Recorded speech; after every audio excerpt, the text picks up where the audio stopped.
Welcome back, y'all, to the discussion for Tetze, which is this week's Torah portion. Hopefully you've already read it and or listened to our reading, which would be the video before this one. I want to give you guys a little bit of a heads up. We are going to be discussing, this is a very difficult Torah portion here today. We will be discussing some very mature, let's say, topics. And so if you have your children watching this with you, you may consider sending them elsewhere or not. Just be warned that they may have some tough questions. They may have some very tough questions. Well, I've got some tough questions about this Torah portion. And I got to say, Leonard, right off the bat, I mean, okay, well, let me give where we're at. We're in Deuteronomy 21:10. Mm-hmm. Through the end of chapter 25. That's this week's Torah portion. Strap on your seatbelt. Right out of the gates, they don't even let you catch your breath here. It's talking about war brides. Yeah. And so starting 21:10, when thou goest forth to war against thine enemies, and the Lord thy God has delivered them into thine hands and has taken them captive. So he is among his captive a beautiful woman, has a desire unto her that thou wouldest have her to be thy wife. Thou shalt bring her home to thine house. She shall shave her head and pare her nails, and she shall put on raiment of her captivity from off of her, and shall remain in thine house, and bewail her father and mother a full month. And after that thou shalt go unto her, and be her husband, and she shall be thy wife. And it shall be, if thou have no delight in her, then thou shalt let her go, whether she will. But thou shalt not sell her at all for money, and thou shalt not make merchandise of her, because thou hast humbled her. So where you're in war, you're attacking it, you've attacked a town, you've taken it captive. You've taken the people captive. There's a pretty woman there, and you take her. Well, and what's I'm trying to decide which thing to jump into first here of this paragraph. But well, it's pretty rough. I mean, let's just acknowledge that. Yeah. That's for the woman involved. That's really rough. I mean, many people that you know are now dead. You know, your people have been taken capture by this enemy. And now this man is taking you to his house.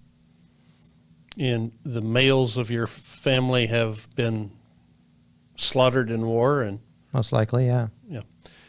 But let's remember here that what we're studying is the character of God.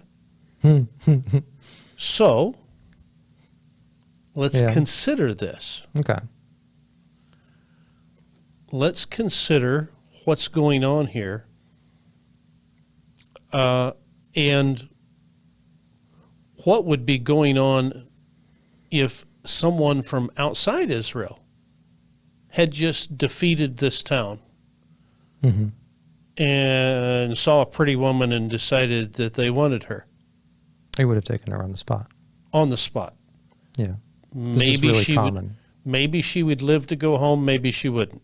Yeah. But God's put down a certain set of criteria that was protection, if you will, for the woman. Let's point out, let's not go too fast past that concept. Okay. Historically in war, I mean, there's rape, plunder, and pillage is the old term, There's a reason why it is. It's because that is what was done, I mean, pretty much everywhere. And part of the reason why is that when you are fighting this war, you're glad to be alive, for one, but you have this bloodlust up, and that's very, very similar. Like that bloodlust and sexual lust is in the brain is very close, right. And you just won. So you've dominated and all that. We have a tradition in our country where this is utterly rejected in the United States military. And if you do that kind of thing, you will go to Leavenworth. Right. Probably for the rest of your life. Historically, it was understood that that's what happened. Historically, it was the norm. It was absolutely the norm. Yeah. That doesn't make it right.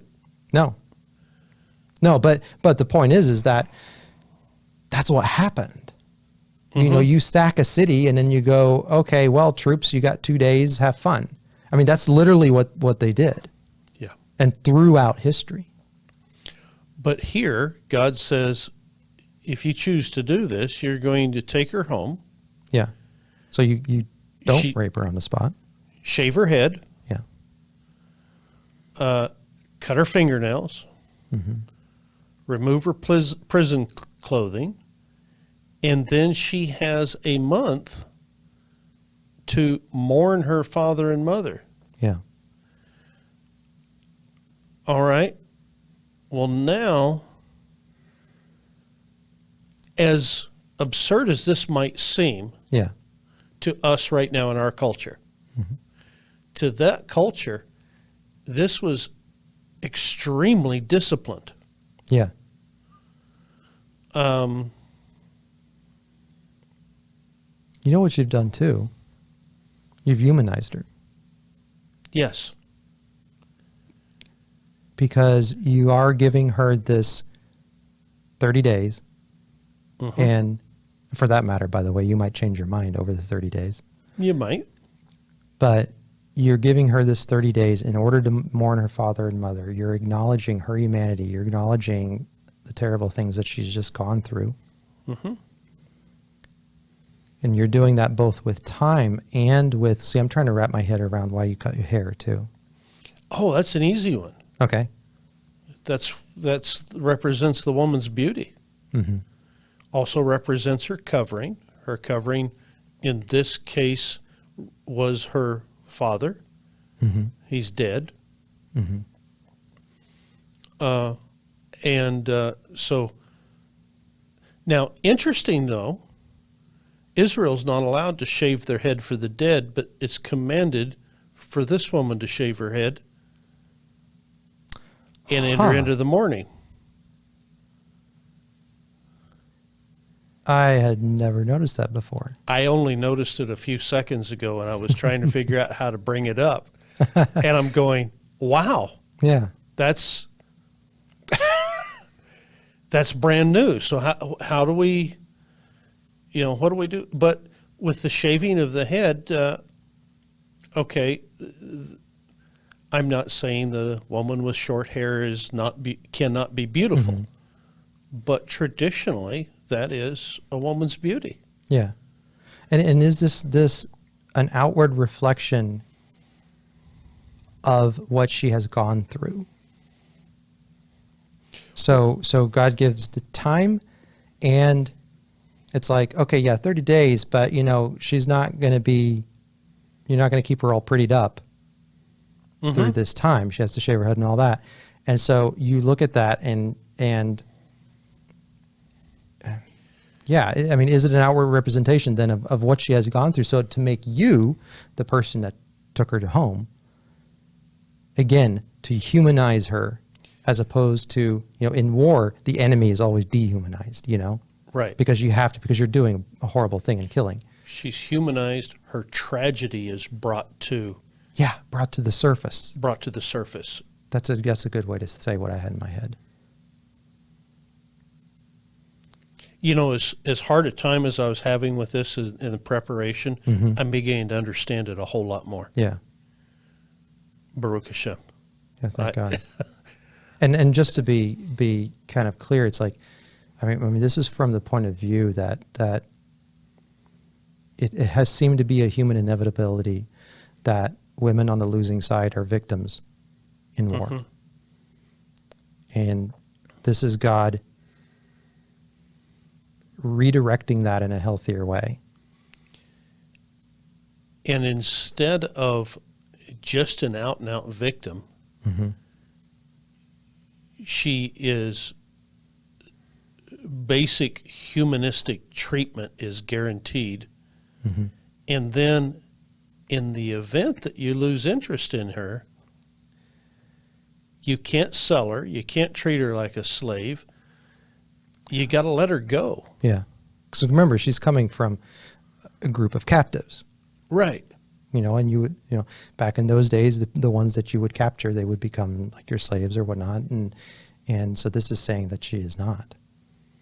You have to respect what you did with her, and just like, if you don't like her anymore, okay, fine, but you will let her go. You're not going to profit off of it.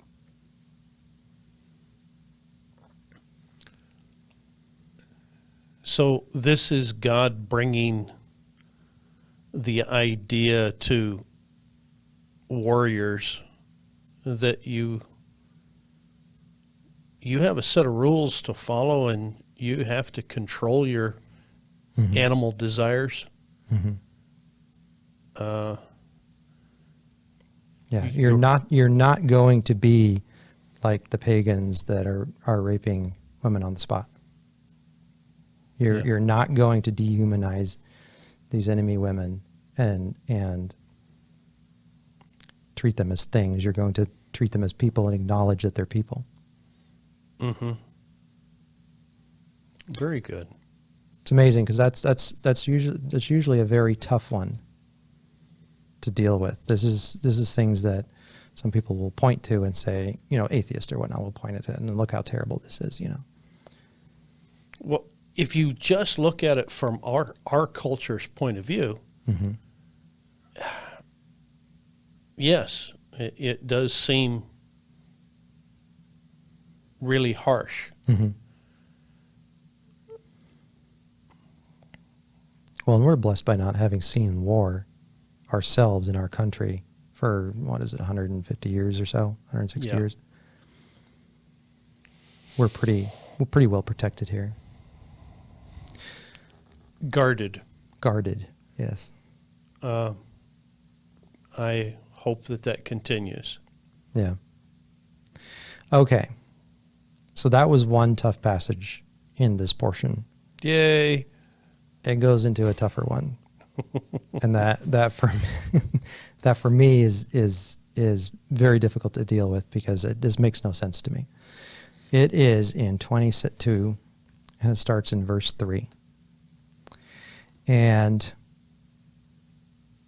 let me it's not too long, I'll just read it. I'll go ahead and read it again. If any man take a wife, go into her and hate her, and give occasions of speech against her, and bring up an evil name upon her, and say, I took this woman, and when I came to her, I found her not to be a maid. Then shall the father of the damsel and her mother take and bring forth the tokens of the damsel's virginity unto the elders of the city in the gate. And the damsel's father shall say unto the elders, I gave my daughter unto this man to wife, and he hateth her. And lo, he hath given occasions of speech against her, saying, I found not thy daughter a maid, and yet these are the tokens of my daughter's virginity. And they shall spread the cloth before the elders of the city. And the elders of the city shall take that man and chastise him. And they shall immerse him in 100 shekels of silver, and give them unto the father of the damsel, because he has brought up an evil name upon a virgin of Israel. And she shall be his wife, and he may not put her away all his days. But if this thing be true, the tokens of virginity be not found for the damsel, then he should bring out the damsel to the door of her father's house, and the men of her city shall stone her with stones that she die, because she has wrought folly in Israel, to play the whore in her father's house. So shalt thou put evil away from among you. I have a big problem with this. I gotta admit. This is, for me, in all of the Torah, this is the hardest one by a mile to deal with, for a variety of reasons. Well, one of the reasons being that I don't see this as being internally consistent with the type of jurisprudence ordered in the Torah. There aren't 2 or 3 witnesses. There's one. And the father is trying to prove a negative. and that's the place that I struggle with it the most. Mm-hmm. And I don't know. I hope through this discussion we find some understanding here, because right now I have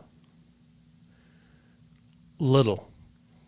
The one thing I will say is that it finishes up with,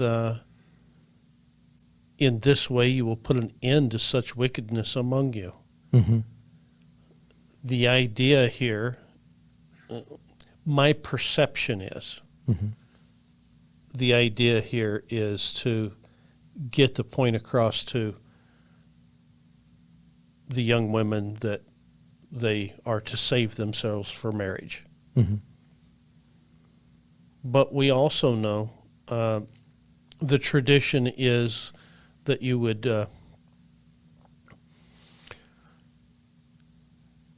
save the sheets from the marriage bed, that there would be evidence on them of virginity. Yeah.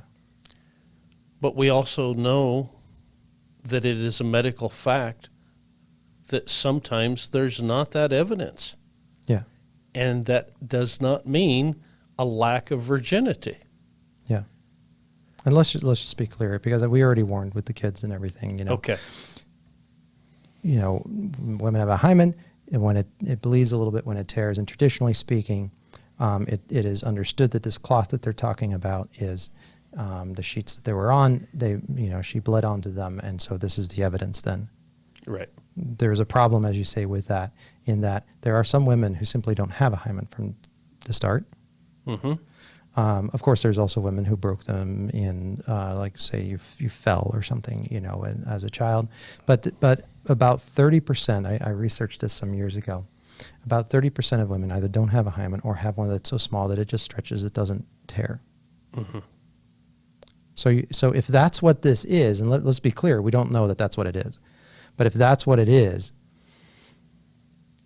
then there's a big problem. Yeah. And I get the end that it's looking for. Mm-hmm. But unless the female body has drastically changed over the last few thousand years, Yeah. it's not end all evidence. It's not conclusive. Mm-hmm. It's not the evidence of 2 or 3. No. As you say, and this is one where I really struggle with this statement. It does not seem to be in the character of God. Mm-mm. And what is it that we're not understanding? Yeah. And that's, by the way, that I think is key to consider here, is that we're not understanding what's really going on. Mm-hmm. You know, it's too far removed in time and in culture, and there's not enough information that we really, like, we think we do, but we actually don't. I mean, consider, for instance, if it is the sheet, you know, and this cloth, by the way, I looked it up. It's wrapper or clothing or cloth. Most of the definitions in BDB were raiment, you know, your garments. Okay. I don't know how that would change anything, but it's there.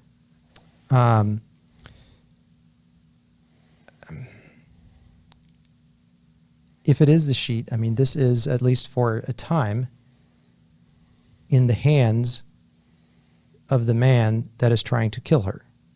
Because let's face it, that's what he's doing. A man that's going to drag his new wife to the elders, he is trying to kill her. Let's not make any bones about it. That's what's going to happen. Mm-hmm. If her parents can't prove that she was a virgin. And it's at some risk to himself, but not as much as to her. I mean, so it says that they'll, if he's found to be false, then they'll chastise him, which means they'll whip him. And they will also, you know, in the old King James here, it says, immerse him in 100 shekels. They will fine him as well, 100 shekels, and it'll give it to her father. So there's some risk to him, but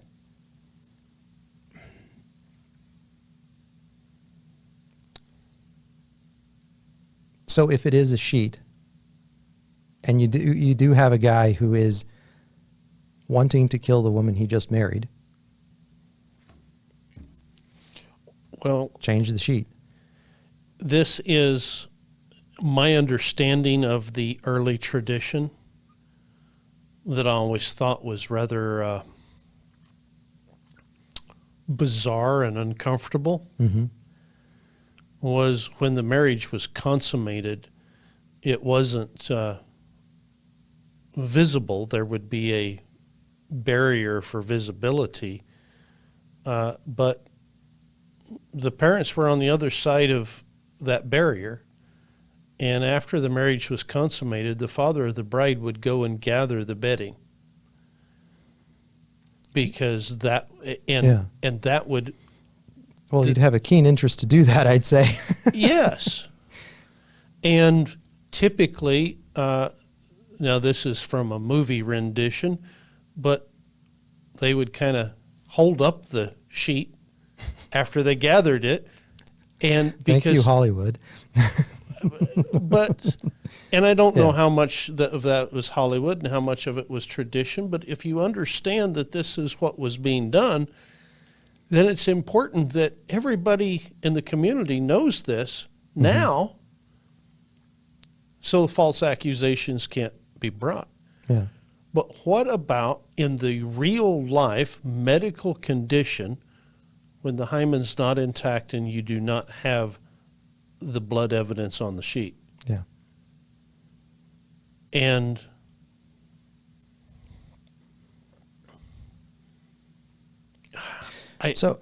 I'm baffled. I am as well. And by the way, if you guys watching here, if you have a better idea of how to deal with this, please put it in the comments. I'm very interested Absolutely. to understand this better. You have no idea. Let's think through some of the results, though, of this. Let's assume that it is that way. Mm-hmm. Well, one thing is you're going to be even more keen to make sure that your daughter is not marrying a sociopath. Yep. So whereas maybe you could like justify it or maybe turn a blind eye or something like that, with this being here, my goodness, the risk, you know? Mm-hmm. So you would want to go out of your way to verify that the man that is interested in her, and then presumably she's interested in as well, is not an evil SOB. Right. And you also have some incentive to marry your daughter off as soon as she enters puberty, before she's had the opportunity to break her hymen in a natural way that doesn't involve intercourse. Yeah, that could be. Another thing, by the way, there is the reason for this is you know, at the end, because she has wrought folly in Israel to play the whore in her father's house. I looked the word whore up there because there is so like in the next chapter, for instance, 23:17, it says, "There shall be no whore of the daughters of Israel, nor sodomite of the sons of Israel." And what that is over there is Kedeshah and Kadesh. And both of those are, you can tell it's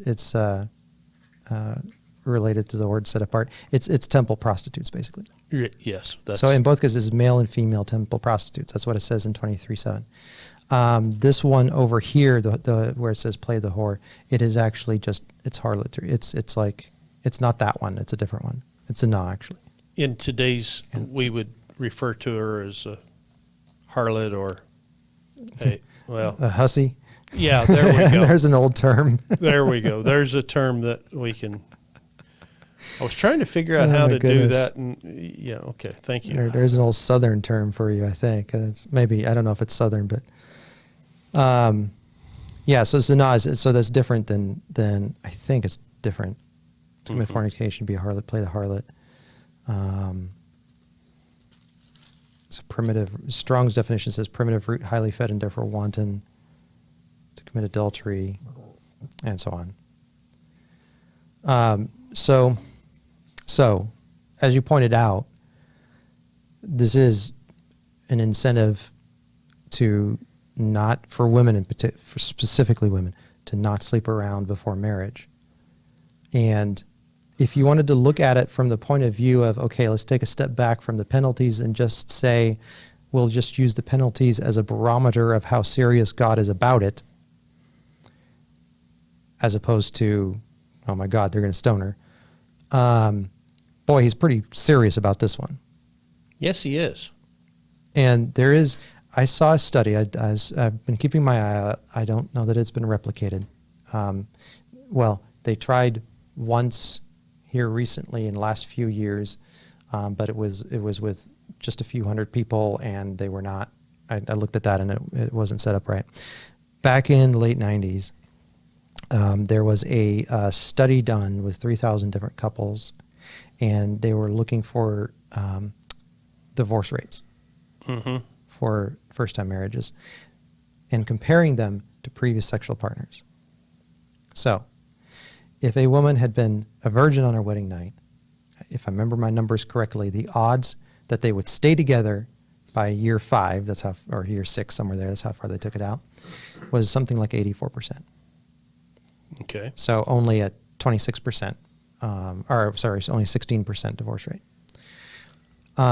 If she had slept with the man who became her husband before their wedding night, actually already 3 percentage points drops off.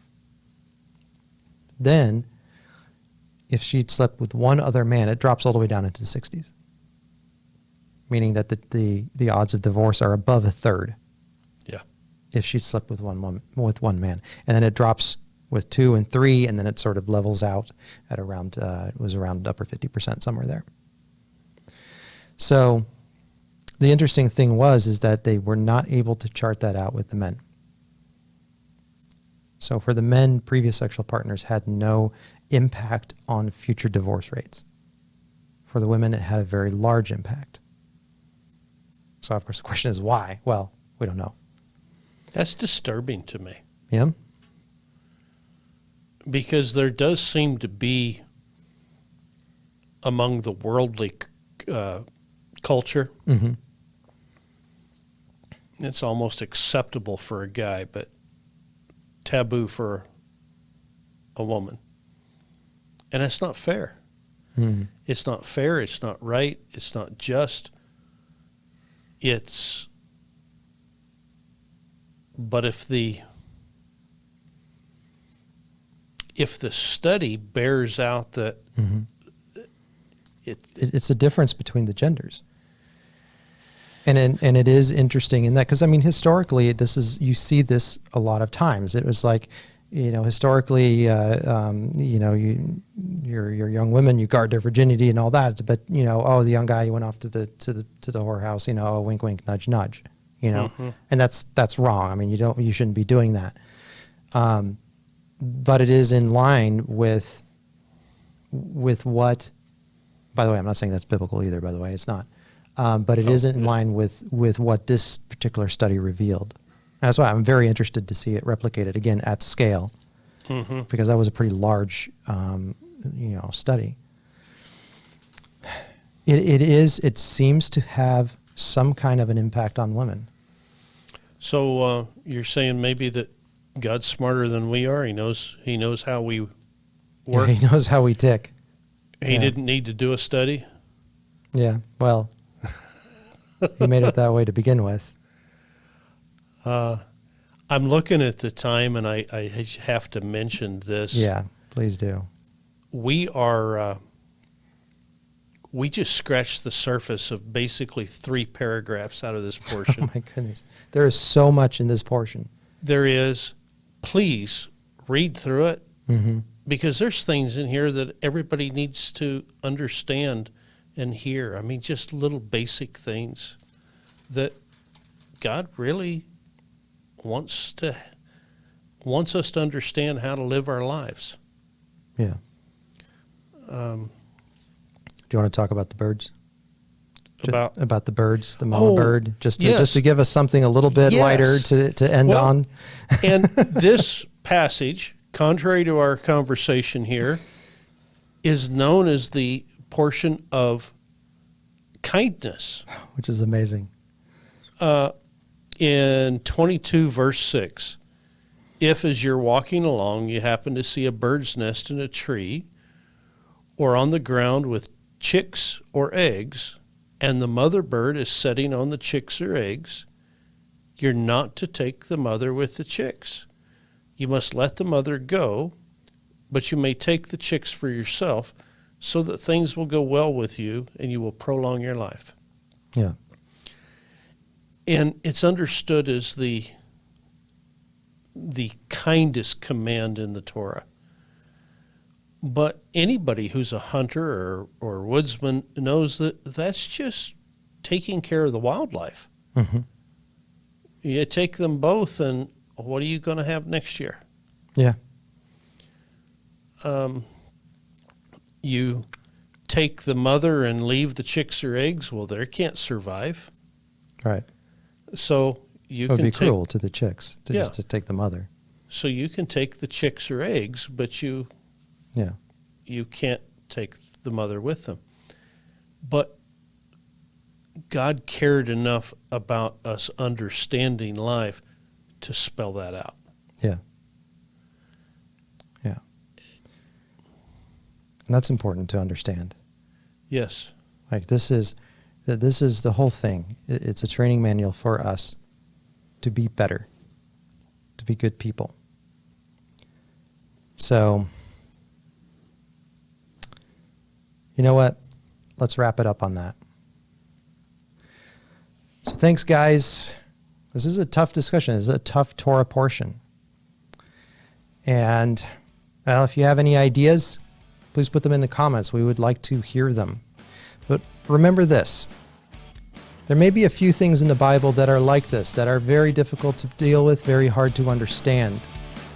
But the other 99% of it, we know, is all about God's love, and that's very clear. The rest is probably that way as well.